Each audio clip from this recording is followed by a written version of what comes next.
Sí, ahí sí. Vale.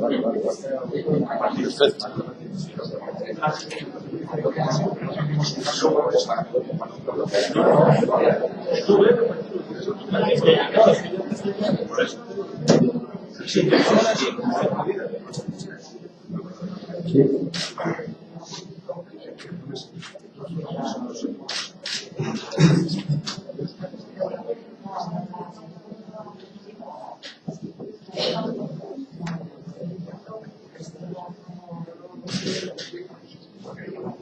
Bueno, buenas tardes, señoras y señores. Pedir disculpas lo primero porque empezamos con un pequeño retraso debido, bueno, a los medios de comunicación, etc. Y pasar ya sobre la marcha, hacer uso de la palabra. En primer lugar va a intervenir Ángel Rodríguez, el presidente de la plataforma de afectados por el ERA, que va a explicar a todo el mundo un poco la reunión que mantuvimos el pasado jueves con la consejera de Bienestar Social y con la directora de ERA. Así que Ángel, adelante. Buenas tardes a todos.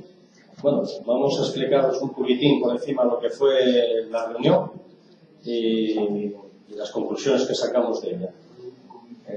Fue una reunión cordial que duró casi 3 horas y les pusimos las inquietudes y la problemática que tenemos aquí en la plataforma y todos los afectados.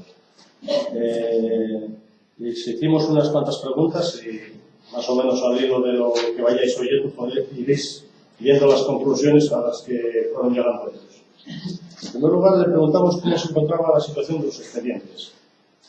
Se nos dice que por parte de la consejera y de la directora del ERA que hay desde el 2007 1.287 casos que van del 2007 al 2011 que están revisando y 1.051 del 2011 en adelante. Están dando prioridad a los residentes que están vivos. Son los expedientes que están viendo ahora, según ellas, vaya. ¿Quieren tenerlos listos? Nos dijeron que querían dejarlos listos antes de junio, a últimos de junio, que más o menos ya tendrán una valoración de los expedientes de todos estos del 2011 en adelante, que son los que están vivos prácticamente, todos ellos. Para los otros, para los muertos, hablándolo en plata, quieren dejarlos listos antes de que acabe el año. Palabras de ellas. No sé si les dará tiempo, porque son al pie pues de unos 2.300 o 2.400 los expedientes. Para nuestro entender son muchos para que los revisen todos concienzudamente, pero bueno, vamos a darles ese margen de confianza entre paréntesis. Le hicimos otra pregunta que referente a que no se notificaba a la gente la paralización de los expedientes. Dicen a grosso modo que son 5.400 y que es mucho papeleo para mandar notificaciones a todo el mundo. Así, le preguntamos también que cómo no mandaban facturas mensualmente. Y dicen que la administración no puede mandar facturas a la gente. La administración tiene, digamos, prohibido mandar facturas. No factura la administración, según ellos. No sé por qué ni por qué no, pero fue lo que nos dijo. La administración... Sí. Porque la administración considera que lo que se paga es un precio público. Entonces, en el concepto, simplificando, en el concepto de tributos, incluye los impuestos, incluye las tasas e incluye los precios públicos. De manera que lo que la administración hace es emitir una especie de recibo, como el que recibimos por el IBI o por la viñeta. Por eso correcto. Vale. Bueno, pues de momento la gente sigue pagando. Para no tener notificación, la gente sigue pagando. ¿Sigue pagando? Sí. No nos consta de que se hayan paralizado los pagos. Preguntamos también qué va a pasar con los casos de las liquidaciones anteriores al año 2007 y que no tenían ley de dependencia. la gente que también está pagando o que se les llegan las notificaciones. Hace pocas fechas se puso en contacto conmigo un señor, ya os lo comenté, me parece, otra vez aquí, que murió su familiar en el 2005, no tenía ley de dependencia, y le llegó el otro día, hace menos de un mes, le llegó una notificación con 7.500 euros a pagar, 11 años después. Entonces siguen mandando las notificaciones a la gente. Que no digan que no, porque a este señor le llegó. Es inaudito, porque 11 años, eso tiene que estar prescrito, o debería estar prescrito, pienso yo. En esos casos nos dijeron que, bueno, que también van a calcular el baremo como los demás. Renta, propiedades, pensión, bueno, todo. Y que de ahí volverán a liquidar y lo que salga. Pero que van a pagar, eso está claro, como nos quieren hacer pagar a todos. Preguntamos también las condiciones en las que se encuentran los residentes, porque hay quejas de que no se les atiende adecuadamente en algunos casos y en algunas residencias. Nos dicen que no les consta nada y apelan a la buena profesionalidad de los trabajadores de los centros. Palabras textuales de creo que fue la directora del ERA la que me contestó a esta pregunta. Preguntamos por qué tienen miedo a hacer una auditoría externa. Dicen que no tienen nada que ocultar. Está todo muy claro, según ellos. Pero que no ven necesario hacer un gasto extra en una consultoría externa cuando se puede hacer desde dentro. Nosotros pensamos y creemos y estamos seguros de que si hacen una auditoría con la propia administración haciendo esa auditoría, pues va a ser muy benévola con ellos. Van a poner lo que les parece y lo que no les parece lo van a dejar de lado. O sea, más de lo mismo. No aclaran nada en ese sentido. Nosotros desde la plataforma, el lunes vamos a tener varios miembros de la plataforma una intervención en el Pleno, en la Junta General, y desde la plataforma lo hablo con todos los de la coordinación y estamos totalmente de acuerdo, y supongo que vosotros también, los que no estáis en la coordinación, que pertenecéis a la plataforma, vamos a seguir pidiendo que el 75% de la pensión, más la ley de dependencia, ese dinero que nos tenían que haber dado, que se volatilizó por ahí, no se sabe dónde está, vamos a pedir que sea suficiente para cubrir las plazas residenciales. Nosotros esa postura la tenemos clarísima. También hay un Real Decreto del 144 del 2010, del 24 de noviembre, que se recoge en su artículo 9, me parece que es, aquí lo tengo, artículo 9. Este Real Decreto fue una propuesta de la Consejería de Economía y Hacienda y la de Bienestar Social y Vivienda. Firma el Real Decreto el presidente del Principado en esas fechas. Este Real Decreto que recoge que el cálculo que se hace para el copago es el IPREM. ¿Qué es el IPREM?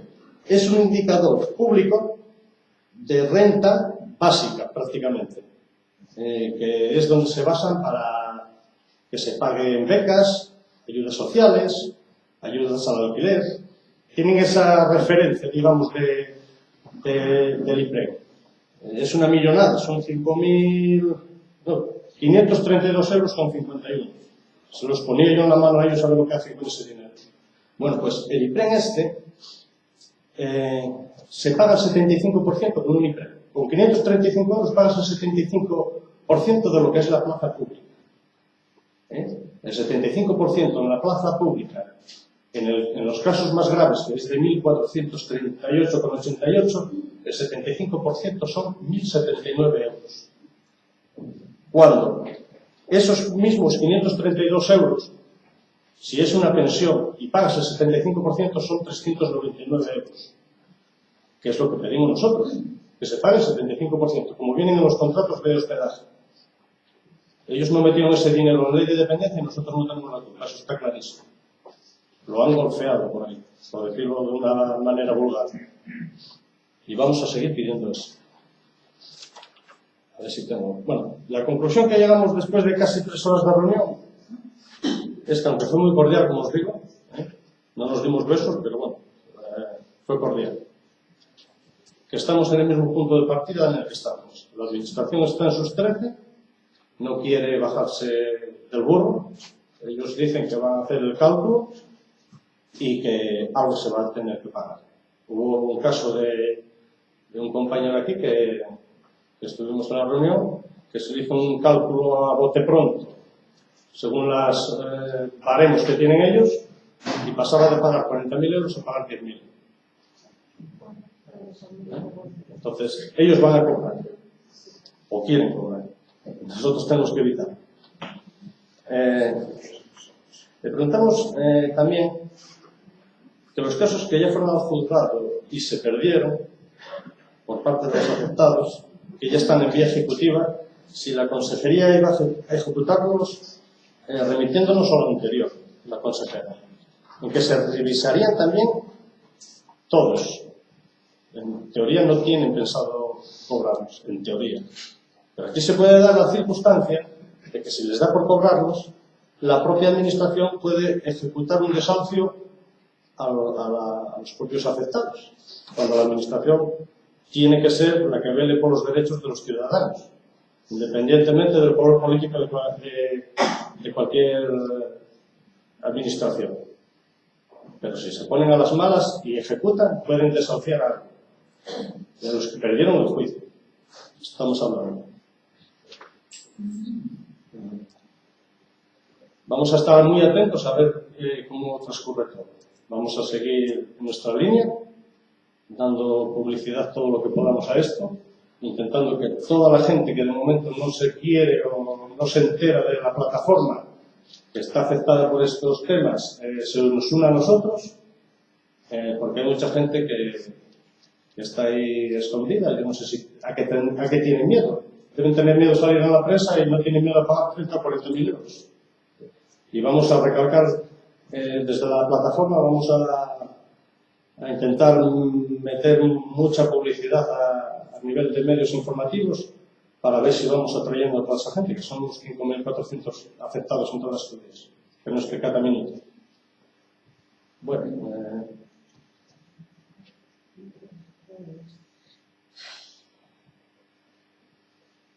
llegado el caso, cuando vengan las nuevas liquidaciones, tendremos que hacer una asamblea general. Tendremos que mirar a ver qué pasos vamos a seguir. Contar, si no se arregla, que van a pedirnos dinero. A lo mejor será algo menos, pero van a seguir pidiendo dinero.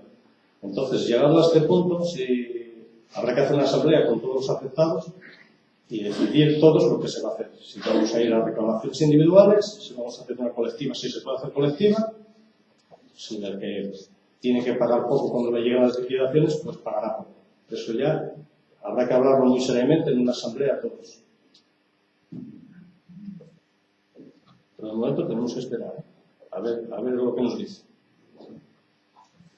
En unas palabras textuales de la señora consejera,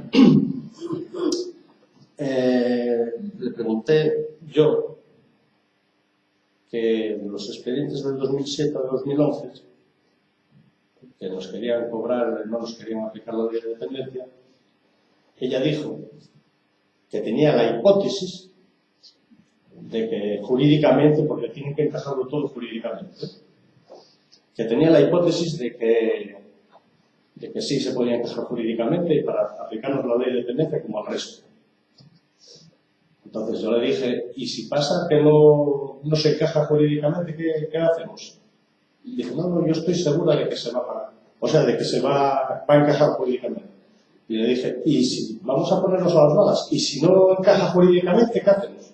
¿Pagar el 100% o al juzgado? En este caso lo tenemos clarísimo. Ella está con sus hipótesis. Nosotros estamos con la realidad que tenemos la deuda, perdón, que tenemos la deuda ahí pendiente, según ellos. Es eso, simplemente.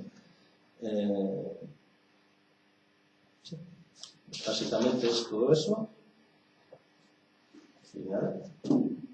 Vamos a seguir peleando por esto. Yo el lunes, cuando vaya a intervenir, y los otros compañeros en el pleno, vamos a seguir pidiendo lo que os dije anteriormente, que con el 75% y con la ley de dependencia, que basta para pagar esto. Vamos a proponer a los grupos políticos, se puede interponer parlamentariamente, que se modifique ese decreto. El PREN ese famoso, que es el que tiene ahora con el copago, por el que había en el copago, no en el copago, sino en el contrato de hospedaje. Con el 75% de la ley de dependencia, como se nos dijo siempre, que baste para cubrir las plazas residenciales. Eso es lo que vamos a pedir. Y que sin más, pues, le cedo la palabra a Luis Aguado. Bueno, pues, No, voy a decir solamente una cosa. En la reunión con la consejera, una de las cosas que se dijo ahí, por mi parte, fue, dije, señora consejera, el ERA es como el Titanic. Nosotros, yo que tengo a mi madre en una residencia en el ERA, y hablando en nombre de los demás que están en su casa, no queremos que se hunda el Titanic. No queremos que se hunda el Titanic.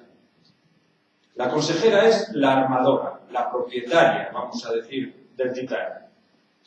Y la directora del ERA, Graciela, es el capitán. El capitán.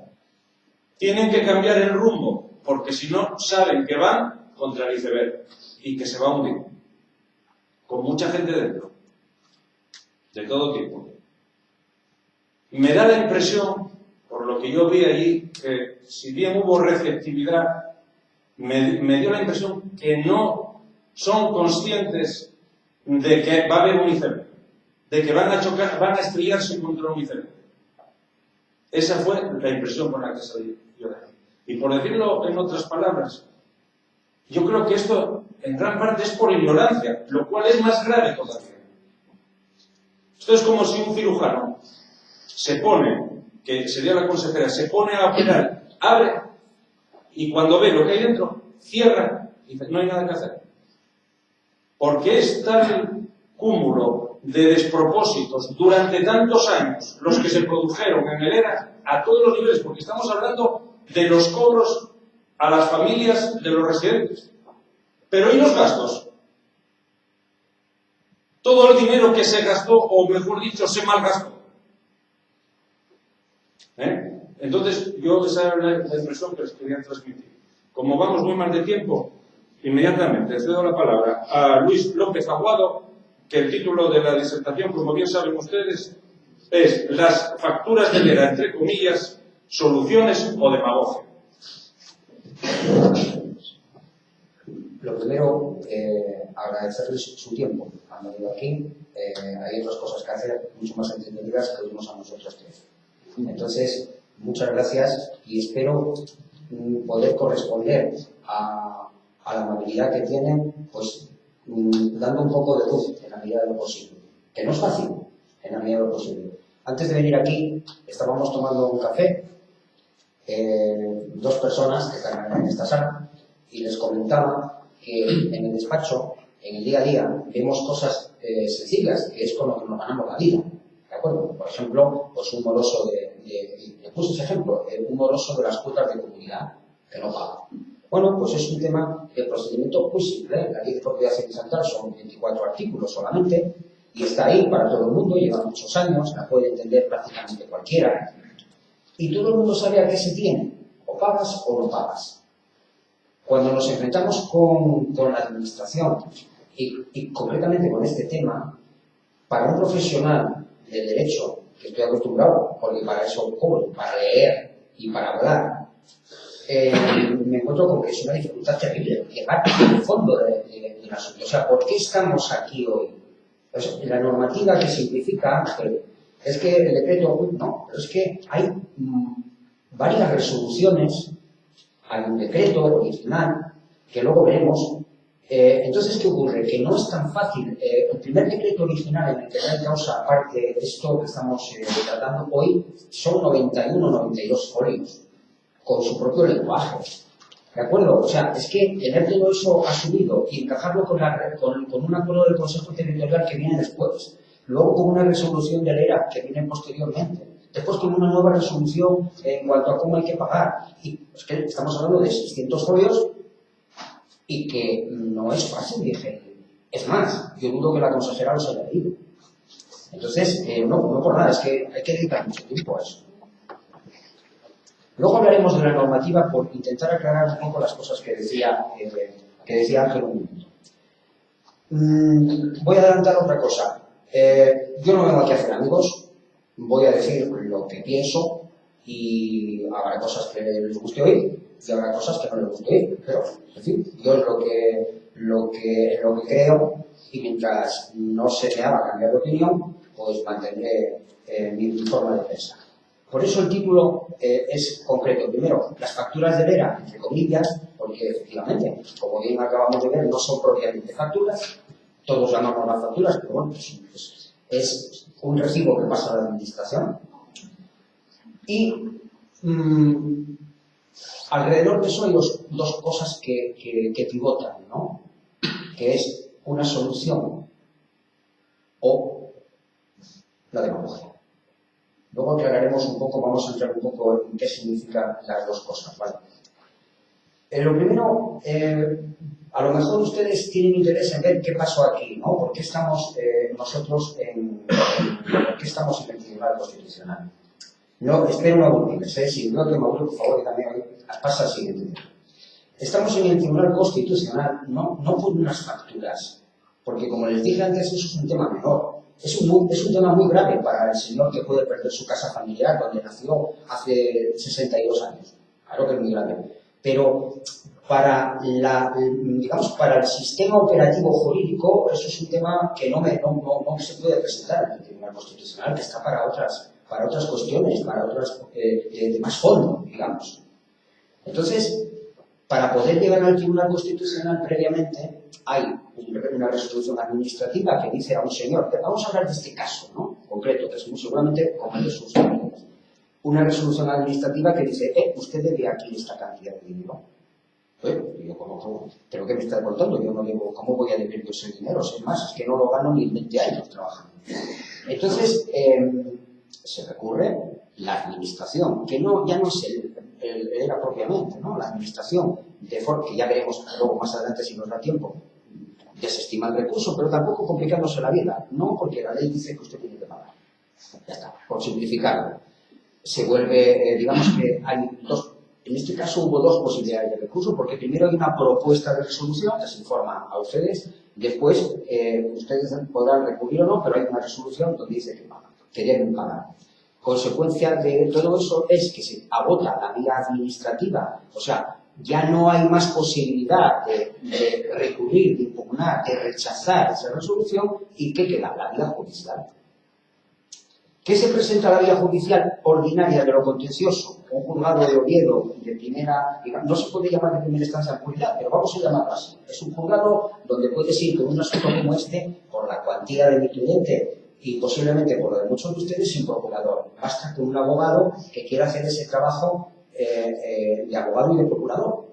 Sirva esto para defender un poco el trabajo de los procuradores que recogen las notificaciones, nos avisan a los abogados que corre el plazo. Todo eso que, aunque parezca una chorrada, ya es un trabajo añadido, porque si a un abogado se le va un plazo y un cliente pierde lo que sea, un derecho, que puede ser económico o de cualquier otro tipo, pues, oiga, en la culpa es de la abogado. De manera que eso, entre paréntesis, sirva para... ¿Qué ocurre? El Tribunal de lo Contencioso resuelve, y en muchos de los casos, la mayoría de los casos de los afectados, va a recurrir va a resolver en única instancia. O sea, no va a haber posibilidad de recurso. Bueno, esto es así. Resulta que un juez que ese día tiene, pues está con pocas ganas de ir al abogado de un señor, que luego veremos también otros análisis al respecto, ¿no? Y entonces no hay posibilidad de recurso y dice, esta es la sentencia, procede el pago. En nuestro caso, procedía el pago porque nosotros estimábamos que era de aplicación, la ley que hacía referencia a Ángel y lo anterior, y sin embargo la juez dice que no, la ley está muy bien aplicada porque de esa manera a la madre de este señor le quedaba de libre disposición, pues creo que era 300 euros, era una señora que vivía en una cama, mirando para el cielo, cuando miraba. Entonces, de libre disposición para la peluquería, para ir al cine, para gastarse los zapatos, 300 euros. Y de esa manera salvaguarda los derechos de la señora, pero le dejan a su hijo una deuda que no puede abordar. ¿De acuerdo? ¿Por qué? Porque luego veremos, al estudiar la ley, que el sistema es maquiavélico. O sea, usted no tiene recursos, paga en función de la liquidez que obtiene cada mes y genera una deuda. Que le hacemos un gran favor. Usted genera una deuda, pero esa deuda usted la va a liquidar después. Ya vendrá Paquito con la rebaja y veremos luego cuánto debe. ¿Cuánto debe? Pues claro, imagínese, si tiene usted una pensión de, digamos, 600, 700 euros y de esa pensión le retienen a usted 75% porque no tiene usted capacidad de pagar más, pero resulta que le aplican el precio público de la cama, que son 1.000, puede ser 1.450, perdón, de lo que no sé concretamente, no hago más que una alusión, pongamos 1.450, que será más o menos. Pues genera usted mensualmente una deuda de 800 y pico euros, que es una auténtica barbaridad, un año con otro, ¿de acuerdo? Ellos saben que eso les va a generar, porque ellos fueron a la universidad, la mayoría. No mi cliente. Otra cosa, no es mi cliente. Es una persona conocida como luego veremos. Y que también quiero dejar claro este tema, Entonces, nos quedamos en que se produce una resolución judicial que desestima la reclamación que presentamos. Sencilla, es una reclamación inicial, esta factura no corresponde. Pensamos que nos iba a dar la razón con facilidad, porque era bastante razonable. Además, quisimos ver a la señora juez que cuando el ERA valora al ingreso su situación física, admite, y así figura en el expediente, y supongo que será el caso de muchos de ustedes, pues que tiene aquellas enfermedades, aquellos deterioros que van asociados a la vejez y que cualquiera ya los conoce, demencia senil, Alzheimer. ¿Bien? Pues oigan, con toda la publicidad que se da, todavía hay gente que no se da cuenta de eso, que no repara en esas tonterías. Son chorradas. Bien. Tenemos la suerte de que la juez, digo la suerte también, que como todo es relativo, pero bueno, a mí me hubiera gustado mucho más verlo, francamente. Pero tenemos la suerte de que la juez considera en su motivación de la sentencia, o sea, a la hora de motivar, de razonar por qué está muy bien que este señor X pague 32.000 euros y no 5.000 o 6.000, está muy bien en base a lo que les digo, que a la señora le quedaban 100 y pico euros más de lo que le hubiera correspondido con la otra norma que nosotros decíamos, que le quedaban 165 euros al mes. Oiga, una señora que percibe 600 euros y le quedan 160, yo creo que proporcionalmente es una buena cantidad. Sobre todo si en base a que le tienen 100 euros más que no va a utilizar, genera una deuda descomunal a su heredero, a su hijo. Bien. Entonces, ¿qué es lo que ocurre? ¿Por qué nosotros, cuando recibimos esta sentencia, con toda ingenuidad, a pesar del pelo blanco y las canas, le presentamos una posibilidad que asiste en estos casos, que es lo que se llama un incidente de actuaciones? Cuando no hay recurso, cuando no hay posibilidad de recurrir, y nosotros los abogados quedamos con una cara de tontos frente a nuestros clientes. En este caso tenemos la posibilidad de volver a decirle al mismo juzgador, decirle, oiga, considere nuevamente que, en este caso, que tenía desorientación en tiempo de espacio, que firmó con la huelga dactilar, que no sabía lo que hacía la señora, que no puede optar por un régimen de pago o por otro. La señora no puede optar. Oiga, o le nombra usted un tutor o hable al menos con su hijo. Pero no me diga que esta señora, en la situación en que está, que puede ser la madre de cualquiera de nosotros, pues nosotros mismos, en cualquier momento, pues está en condiciones de tomar decisiones. Pues no. Le recordamos a su señoría que el mismo órgano que se beneficia de la resolución es el que mantiene esa situación. Ya digamos que el recurso de nulidad de actuaciones ya elevamos el tono ante el cabreo, ¿de acuerdo? Elevamos el tono. Pero, bien. Este escrito se presenta, imaginemos que el día 9 de noviembre, quiero recordar, del 2015, 20 de noviembre, 25, 28 de noviembre, Digo, bueno, pues esta señora se puso a leer el tema y lo está mirando. Perfecto, bien, bien. Todos tenemos un mal día y a lo mejor, pues, bueno, pues leer una demanda es un rollo y, bueno, parece evidente que es así. Pero no, justamente cuando vencía el plazo para poder ir al Tribunal Constitucional, o sea, a los 30 días, emite una resolución desestimando nuestro recurso en una frase, perdón, eran dos frases, un párrafo de 3 líneas, 2 frases, ¿de acuerdo? O sea, ninguna motivación, simplemente. Resuelto al día siguiente de presentar el recurso. Yo fui con X al decanato en Oviedo, presentamos el recurso a las 12 y media de la mañana del día 9 de noviembre, y la resolución desestimando este incidente de ya procesal tenía fecha del día 10 de noviembre, y a nosotros se nos entrega en el despacho, yo estaba de viaje, la recibo por un WhatsApp que me mandan, y es del día 10 o 9 de diciembre, justamente el 31. Bien, entonces, en vista de todo esto, pues bueno, pues oye, habrá que contarle, gracias también a que esto es un tema que tiene cierta importancia, bastante importancia, porque el Tribunal Constitucional no va a entender solamente en un caso. En un recurso de amparo ante el Tribunal Constitucional es necesario que el tema tenga una trascendencia. Es así, aparte de que sean unos derechos que vienen tasados por ley, es necesario que el tema tenga una profundidad. Entonces, un recurso de amparo que no razona sobre por qué tiene que el Tribunal Constitucional ponerse a leer aquello, lo van a desestimar. Oiga, usted no ha perdido ni un minuto en explicarnos la trascendencia constitucional. Nosotros hemos tenido la suerte, y por eso yo me puse en contacto con Ángel antes de presentar el recurso. Porque al ser un tema tan importante que aparece en la prensa, que hay muchísimos enlaces que se pueden poner en el propio escrito de demanda para que el propio tribunal pueda ver que la gente está cabreada, que ella rectifica, que dice pero no dice, ojo, porque muchas veces algunos políticos, no todos, pero como hay de todo, como los abogados, como los jueces, y como todo en la vida, pues algunos políticos son especialistas en decir cosas que valen para cualquier asunto. Entonces, puedes llevarte a la conclusión de decir, no, esto que ha dicho quiere decir que lo va a retirar. No, eso hay que mirar a ver con más profundidad. ¿Por qué se desestima la demanda? Me preguntaba una periodista de televisión española. Hombre, vamos a ver. Yo les voy a decir por qué creo que se desestima la demanda. Primero, porque la juez no quería hacer cuentas. Bueno, eran las 12 de la mañana y no quería hacer cuentas, y así lo dijo. Y está en la grabación. Dijo, no. Claro, tú llegas allí con un papelito donde dice, mire, la anterior normativa, no sé qué, la capacidad económica, tenía una casa, pero no era sola porque había otro marido. No. Yo no tengo que hacer cuentas. ¿De acuerdo? Bien, estoy con eso, francamente, yo que ya tengo cierta experiencia, dije aquí no vamos a conseguir lo que venimos a buscar. Era evidente.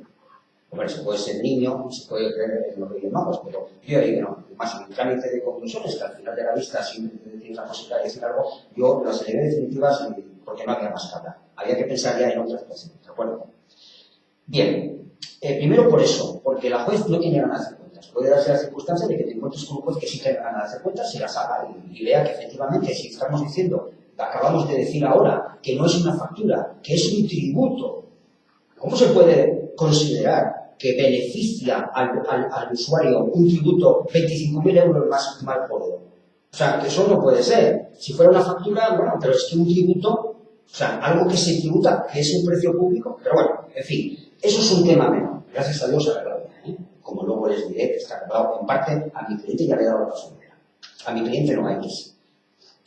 Segundo, ¿por qué ocurre? Mire, porque muchos jueces, otros no, pero muchos jueces consideran que tienen un indicio o una superioridad moral de la administración frente a un hijo que lleva a su madre a un geriátrico a que muera y que encima se quiere quedar con la pensión y que además, ahora que está muerta, pues quiero pagar menos.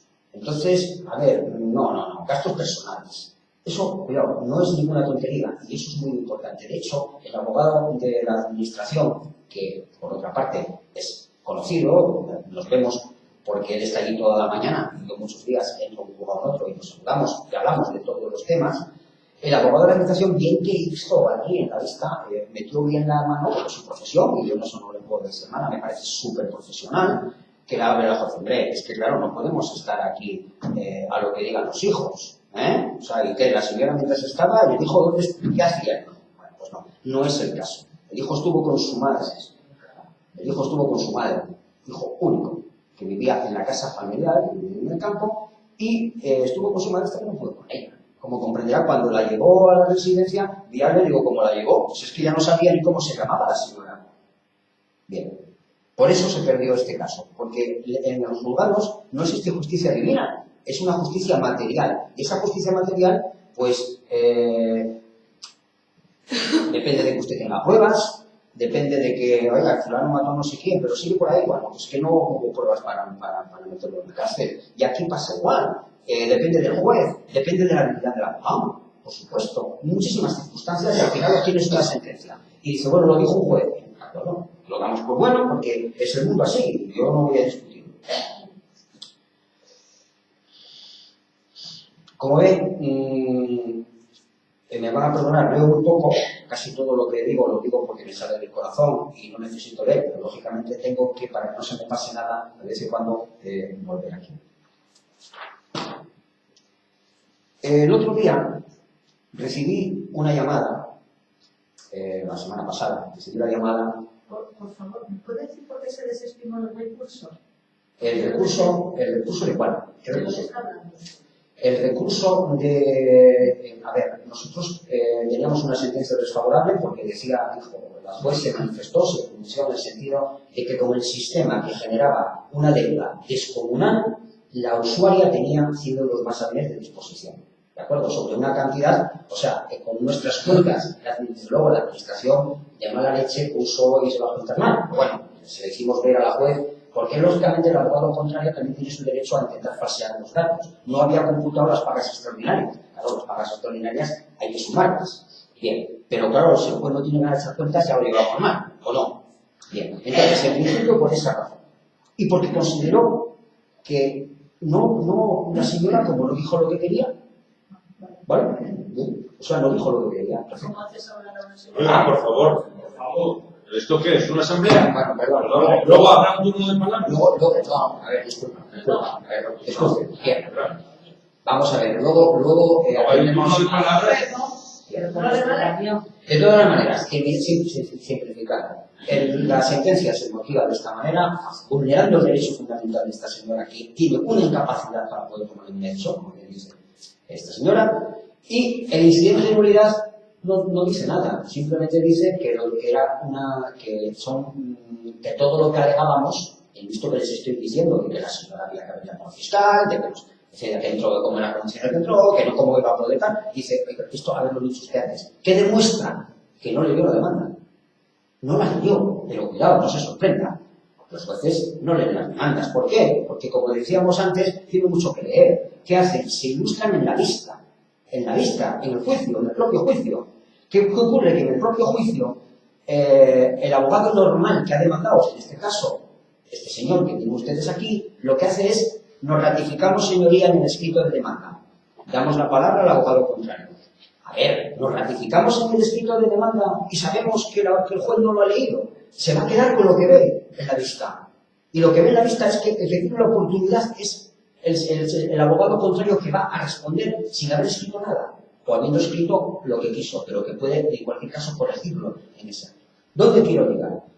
Que depende también muchas veces de que, claro, si no se ha enterado, o sea, no se entera su señoría de lo que le hemos dicho ya en el escrito de demanda, porque dice que no se alegó, y es evidente que se alegó, ¿qué ocurre? Pues que uno dice, no lo alegó, perfecto, bien. Todo eso, desde luego le hemos pasado al Tribunal Constitucional. Le estaba diciendo que recibí varias llamadas estos días. Bueno, pues imagino que mi teléfono mi nombre está desgraciadamente en la prensa, y mi teléfono pues está a disposición de cualquiera que consulte en el Colegio de Abogados, a letrados de Gijón, Luis López Aguado, pues ahí sale el teléfono mío, el fijo del despacho, el correo electrónico, etc. Imagino, ¿vale? Bien, recibo la llamada de varias personas, de compañeros, de personas afectadas, con reclamaciones que tienen mucho más que ver con el trato a sus parientes que con las facturas, ¿verdad? Pero recibí la llamada de un abogado que estaba empeñado soy abogado, soy compañero, dijo bien, perfecto, soy compañero, lo trato perfectamente, soy compañero, estaba empeñado en entender por qué estábamos en el Tribunal Constitucional nosotros. Yo le expliqué lo que les estoy diciendo a ustedes, pero brevemente. No me dijo más. Bueno, vale, pero entonces, y entendí que tenía una sentencia desestimatoria como la mía. Yo le dije, bueno, hombre, pero mira, a ver, dale dos vueltas. En mi caso es que fíjate cómo estaba la señora. A ver, honestamente, francamente, la ve. Bueno, al día siguiente me lo encuentro en el periódico. Y me encuentro que su sentencia es estimatoria, cosa que, perfecto, porque ha tenido la suerte de conseguir una sentencia. Viene esto al caso porque nosotros estamos aquí, mi despacho, Luis López Aguado, está aquí por el azar. O sea, aquí me encuentro muy en contra de mi voluntad. O sea, no me gusta parecer lo que no es. ¿De acuerdo? Detesto que se utilice como trampolín profesional situaciones como estas. Entiendo que se utilice lo que hace Arriaga de asociados. Porque, bueno, es una cláusula suelo, es una sanción de banca, tiene su importancia, sí, pero al final yo firmé una cláusula suelo y soy abogado. ¿De acuerdo? O sea que, cuidado.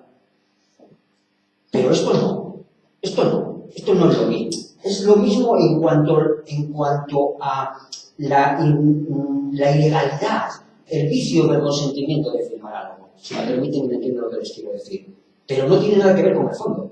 Entonces, no a la mercantilización de este asunto.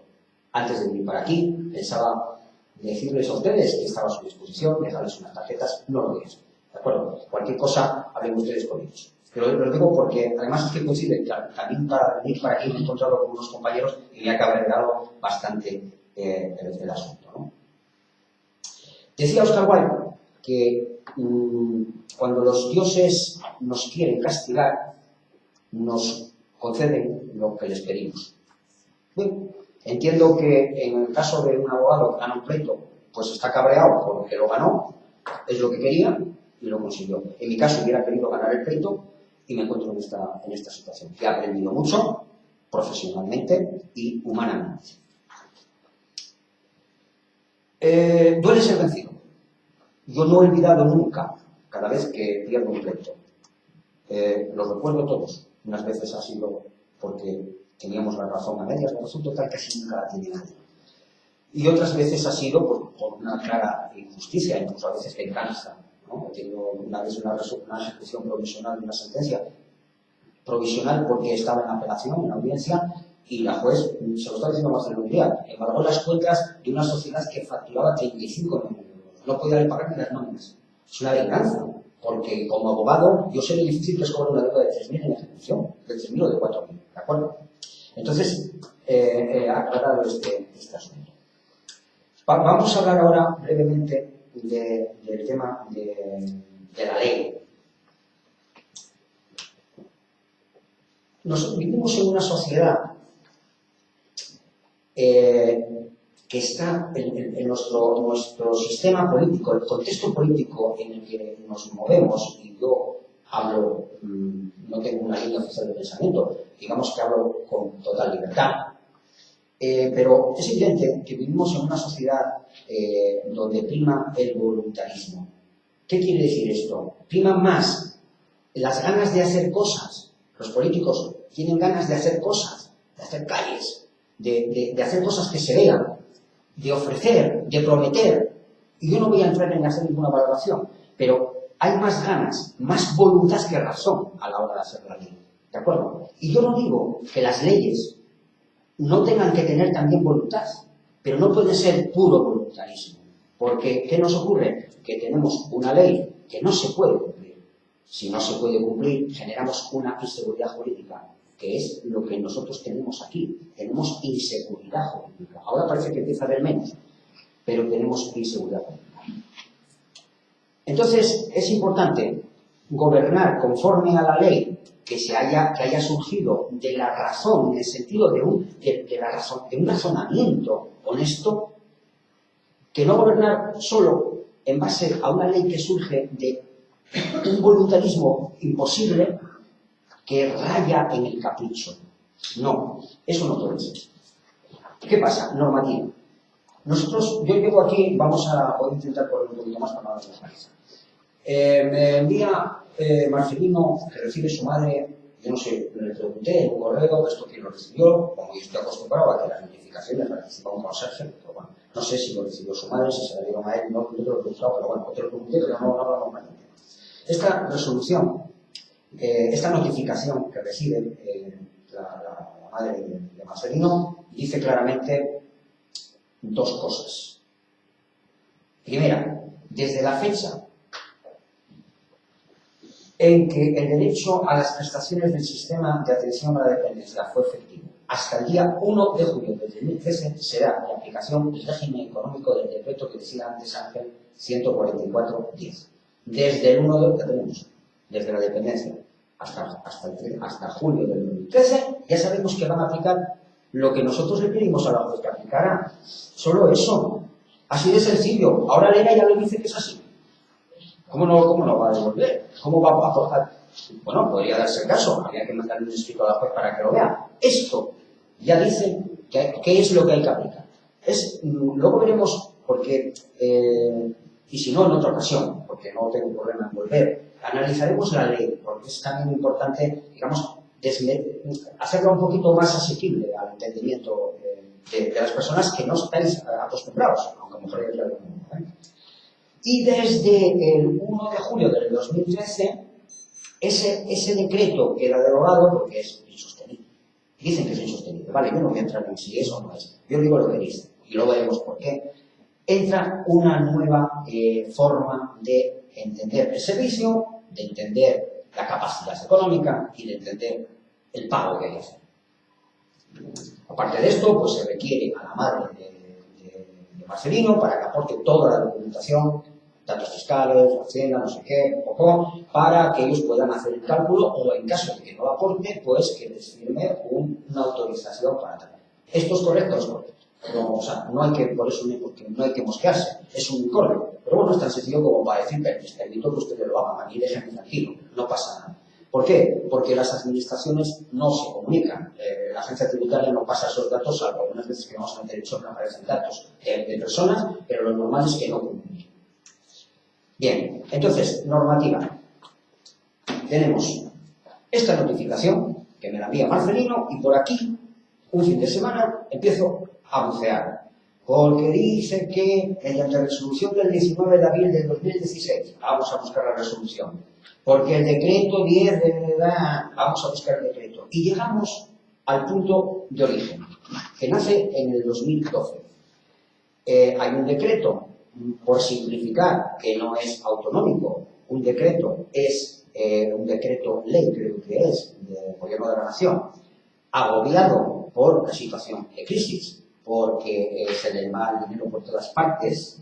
Entonces dicen, oiga, esto hay que terminar con este asunto, hay que recortar. Vamos a ver cómo estamos logrando esto. Y entonces hay muchos asuntos que trata este decreto, no solamente trata este, no atiende a este, sino que atiende a muchos asuntos, ¿vale? Todo por donde se va el dinero público. Y dentro de uno de esos asuntos está el tema de la ley de la dependencia. Entonces dice que, claro, son palabras muy bonitas, que claro, que estamos dando un servicio maravilloso, mucho autobombo, lo que estamos haciendo tal, pero claro, es que claro, esto hay que hacerlo sostenible. Luego tenemos que reglamentar una forma, como les digo, no me quiero repetir, qué es la capacidad económica, qué es lo que tiene que pagar cada persona en base a qué, y qué son las cantidades que se necesitan para gastos personales, que ahora ya las define la ley, no queda a juicio de un juez. Pues 300 euros, como que... Bien. No, como vamos un poco apegados, voy a obviar la normativa. No tengo inconveniente, por supuesto, si ustedes quieren, que en otra ocasión nos sentemos aquí media hora para tratar de explicarse. No voy a entrar en eso. Sí voy a entrar aclarar una de las cosas que decía Ángel. Es importante el decreto 144.10, por lo menos conocer mínimamente de qué va. Sí, ¿por qué? Pues coño, porque es que desde todos las personas que estén afectadas por facturas, entre comillas, desde que entró la ley de la dependencia hasta julio de 2013 van a pagar por esta forma de pago prevista, que no tiene nada que ver con la anterior del 98, que ahora va a continuar. Y va a continuar, digamos, maquillada, ligeramente retocada a favor del usuario, pero que, te explico, si a X la administración le pedía 32.000, es que me tomo la molestia de hacerlo, si a X le correspondía pagar 6.000 o 5.900 euros y la administración, aplicándole el asunto anterior, que es lo que quieren aplicar ahora, con, digamos, maquillado, le correspondía pagar 32.000 euros según él era, ahora con lo que ellos dicen le correspondía 9.000, 29.000, ¿vale? 29.000, pues sigue siendo a todas las veces inabordable para este señor. Sin embargo, el decreto 144.10, que es el que nosotros considerábamos que debía ser de aplicación, es muy diferente, porque una cosa es tener que pagar el precio público y que ustedes vayan generando una deuda porque no pueden hacerse cargo de ello, ¿de acuerdo? Y otra cosa muy distinta es que ustedes paguen solo en la medida de lo que reciben, que eso es el decreto 144.10. O sea, yo que tengo 800 euros, perfecto. ¿Qué capacidad económica tengo? ¿Tengo casas? Pues entonces el máximo, que es el 90% de lo que yo gano. Nunca puedo generar deuda. ¿Me explico? Pago un porcentaje que oscila entre el 75 y el 90% de mis ingresos, no del precio público. ¿Sabías esto? Bien. Es muy distinto porque no se genera deuda. Es imposible generarla. A ver, se genera deuda simplemente si se ha estado reteniendo el 75% de la pensión, lógicamente, al fallecimiento, pues hay que mirar. A ver, ¿qué capacidad económica tenía la mamá de X? Pues tenía la capacidad de dar, pues le corresponde no 75, le corresponde 80. ¿Qué debo? Debo un 5% por encima de lo que ponía. Por eso la diferencia es tan bestial. Mientras que el otro sistema es un precio, un pago a cuenta de lo que yo tengo, el 75% que yo aporto es a cuenta del precio público final, que no es lo mismo. No sé si esto quedó claro, que entiendo que es básico, porque es un concepto muy sencillo, no es tan difícil, porque no me quiero meter en más lío, ¿de acuerdo? Pero sí en esto, y conviene que, si tenemos la oportunidad de volver a vernos, cualquier duda al respecto la aclaremos. Esto es lo que veníamos a pedir. ¿Por qué se podía escoger entre un régimen y otro? Y no me voy a extender mucho, pero me cortáis si veis que no muy bien. Miren, por lo siguiente, cuando salió el decreto de 144.10, la propia disposición, me parece que es la transitoria primera, dice, este sistema será de aplicación siempre, o sea, hay que presentarle, voy a simplificar, hay que presentarle a la persona usuaria la opción y decirle, oiga, usted puede seguir pagando por el anterior, o sea, pagando el precio público y pagando una deuda, o puede usted pagar este, que le va a cobrar a pagar usted solo dependiendo de lo que tiene cada mes, de manera que, claro, no paga el precio público. Si usted gana 800 euros, pues pagará 700 o 650, nunca 1.400, de ninguna manera. Entonces, ¿qué pasa? Que esa notificación no se hizo malamente, no se informó a la gente. ¿Por qué? Porque se despistaron en este asunto. Se les fue el tema. Entonces dieron pues en las notificaciones las dejaban en consejería. Y ya está. Entonces, ¿qué dice? Es que no tomó opción expresa, como dice la ley, pero por el artículo 2, que opción expresa para tomar una opción expresa tiene que poder. Y segundo, o pudiendo, tienes que recibir la posibilidad, tienes que tener conocimiento de eso. Punto. No me quiero extender más, que si no se me va, me voy y pierdo tal. De manera que entran en colisión toda la normativa anterior a la dependencia, entra en colisión con la dependencia, hay 5 años de descontrol. Cada autonomía hace lo que quiere.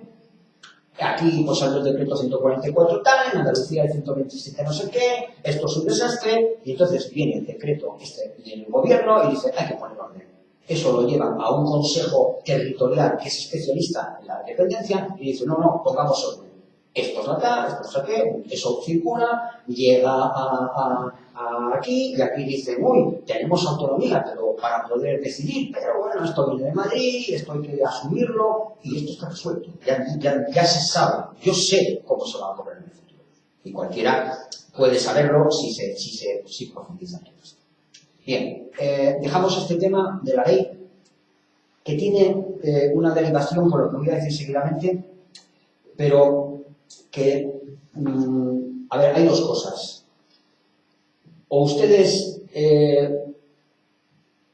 se enteran, toman la iniciativa de enterarse, o tienen que estar bien orientados. Porque, a ver, hay un tema que es fundamental. Cuando a mí un cliente me dice que vino el señor de enfrente, vino con un abogado a verlo, yo le digo, pero ¿cómo que vino con un abogado a verte? ¿Y tú? No, yo estaba solo. ¿Y tú qué? No, yo trabajo en el café, pongo allí los cafés y desayuno por la mañana. Pero esto no puede ser, es una descompensación total. ¿Un abogado con un camarero? No, abogado con abogado, camarero con camarero, y cada uno en su nivel. Porque yo no me puedo poner a discutir de arquitectura, pero sí me puedo poner a hablar con un abogado de ERA, con un abogado de la administración, o con el subsecretario si es de derecho.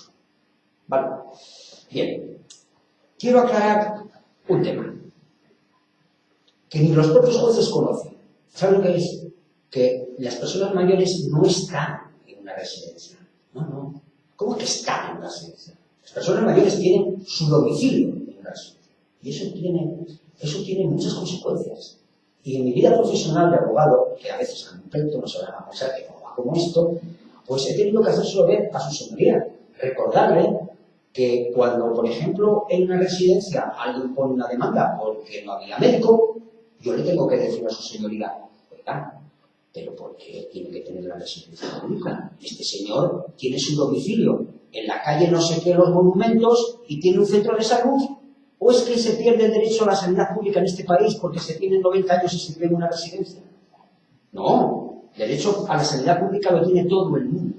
Bien, es un domicilio. A todos los efectos, es su casa. Ha dejado su casa y llega a una nueva casa, que es la residencia. Esa residencia, a efectos del voto, el que puede, pues le notifican que tiene que votar, le notifican, pues no sé, cualquier circunstancia de su vida, es el sitio donde. ¿Qué ocurre? Que esto me lleva a que alguna vez me he cogido pequeños cabreos, que también lo comenté con alguien que está de aquí, cuando se hace mal uso de las reivindicaciones. Voy a repartir a derecha y izquierda, ¿vale? Pero insisto en lo que dije antes, es porque lo pienso de verdad. O sea, por razones profesionales estuve en la lista hace unos meses, había un pequeño follón allí, la residencia mixta de Gijón, y bueno, pues había una movida, cartelería por los pasillos, reivindicaciones que uno entra a valorar si son justas o injustas, que posiblemente lo sean. Pero lo que no es justo es que en mi casa, en mi domicilio, nadie se ponga a hacer pintadas ni a poner cartelería, porque, oiga, es mi domicilio, un poco de respeto a esto. Entonces, tenemos que hacer un poco de pedagogía a la gente para hacerles comprender que cada cosa tiene su sitio, pero que a mí, en la puerta de mi casa, no me gusta que se vengan a reivindicar derechos, por más justos que sean, porque yo creo que es un derecho reconocido al margen de que el domicilio esté en una mansión en la Duquesa de Alba, en el Palacio ese que tiene Princesa, o de un señor que tiene una habitación compartida en una residencia mixta, donde además pues está entre la habitación, entre el chiquillo, lo que diga, el otro da voces. Yo creo que eso también es muy importante, aparte del trato que luego se dispensa, ¿no? El trato que nosotros mismos se nos olvida que merece el domicilio de una persona. El tema de que sea un domicilio, y voy a decir cosas ahora que me gustan, seguro, a mucha gente, pero que me vais a comprender, seguro que al final vais a compartir conmigo, significa que genera unos gastos. Un domicilio, lo mismo que digo, que da igual que sea en la calle aquí en Urlé, que en la residencia mixta, es tu domicilio. Y tú tienes que mantener tu casa, si puedes. Tienes que mantener tu casa, porque, a ver, en un centro público tenemos podólogo, tenemos pañales, tenemos unos derechos, que luego hablaremos de ellos también. Pero esos derechos llevan una obligación.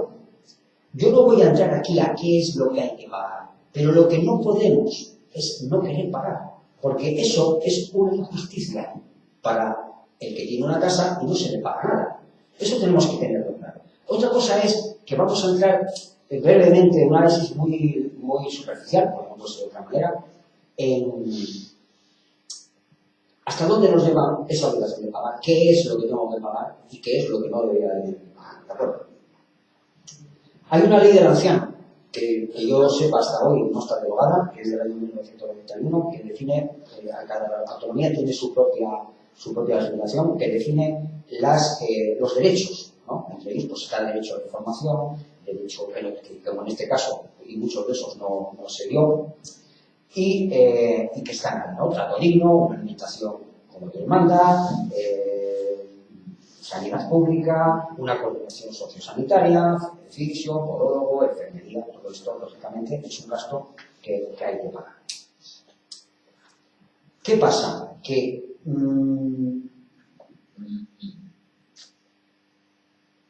aparte de esto también tenemos que pagar otras cosas, ¿eh? Porque nosotros en nuestra casa tenemos que pagar la limpieza. Bien. El sistema público genera un precio público que no es el real. 1.450 euros no es el precio que vale una cama. Una cama vale, en el año 2011, valía 2.000, casi 400 euros. Muy sencillo, se cogen las camas públicas que hay, que se dividen, nos hace una cuenta matemática sencilla. Habría que poner ahí muchos gastos superfluos que se pueden prescindir de ellos, ¿no? Porque, a ver, viendo a las oficinas de IVA te das cuenta de que no hace falta esa máquina, ¿no? Pero bueno, en fin, más o menos 2.400. De manera que el precio público de 1.400 euros no llega a la verdad de lo que vale. Un día me decía una persona que también está aquí, me decía que, bueno, es que las pensiones no llegan para pagar. Bien, no llegan para pagar. Ni llega para pagar la pensión, ni llega para pagar un sueldo cojonudo. Porque 2.400 euros, suponiendo que a día de hoy sea lo que vale, o posiblemente sea mucho más, o algo más al menos, no llegan los sueldos de nadie. Hay poca gente que gane 2.400 euros.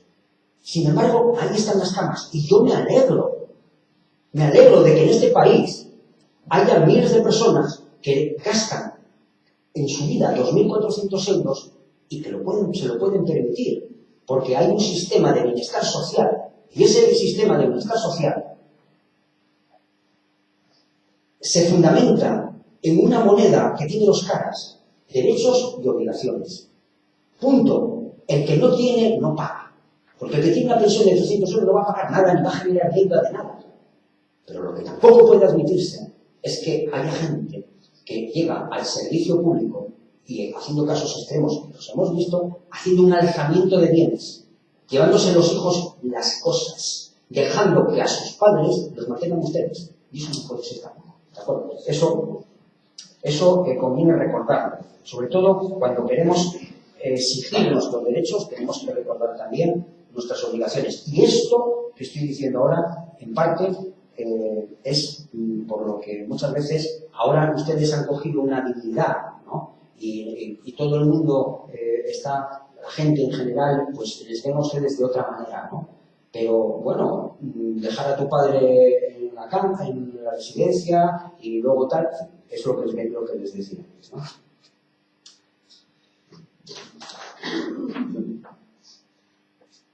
Entonces, quien no pueda pagar, que no pague. Quien pueda pagar un poco, que pague un poco. Y quien pueda pagar los 2.600 euros, que los pague. Pero ¿por qué tenemos que subvencionarle a una persona que tiene millones? Es que hay un dinero. Es que este precio público de 1.400 euros que se va a convertir en el 90%, pues vale, que luego otro día veremos, Ángel, que la explico, es para cualquiera. Oiga, el precio público es para cualquiera. Si usted no tiene beneficiario de la dependencia, bueno, le aplicarán el 100%, 1.400 y pico euros. ¿Pero por qué?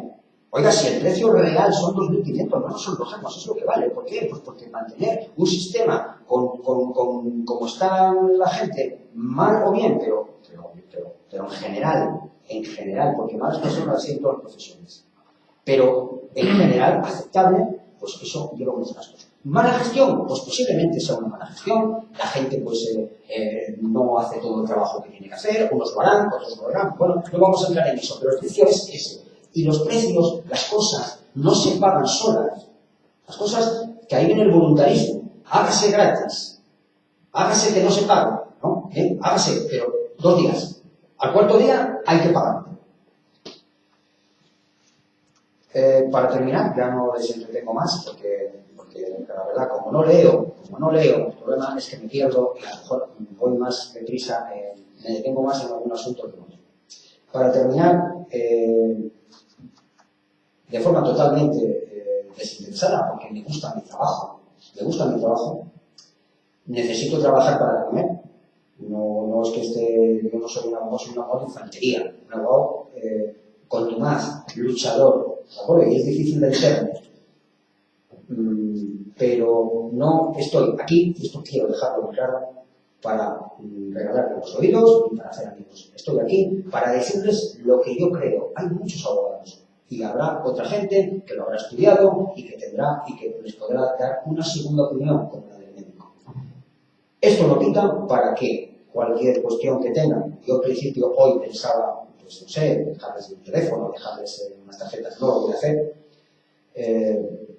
Ustedes si necesitan una atención profesional y yo les puedo ayudar a través de Marcelino o a través de Ángel, me lo consultan. La propia asociación, si quiere, por supuesto, que yo asista a una reunión con algunas personas, asistiremos y trataremos de hacer una consideración profesional. Que al final, de lo que uno no sabe, pues malamente se puede enterar. Si no lo comprendes, pues no puedes dar una opinión o la puedes malentender. Lógicamente, y terminé, Ángel va a una reunión, le explica lo del 144, pero ahora mismo hago una prueba, una toma de temperatura, y lógicamente Ángel no sabe exactamente qué quiere decir el 144. Pero es que es lógico, porque si a mí me dice que la resistencia de materiales del cuadro de la bicicleta de fulanito de contador es no sé qué, pues sí. ¿Entiendes? Pues sí, por supuesto. Muchas gracias por su tiempo y a ver si tenemos por qué. Pero vamos a ver.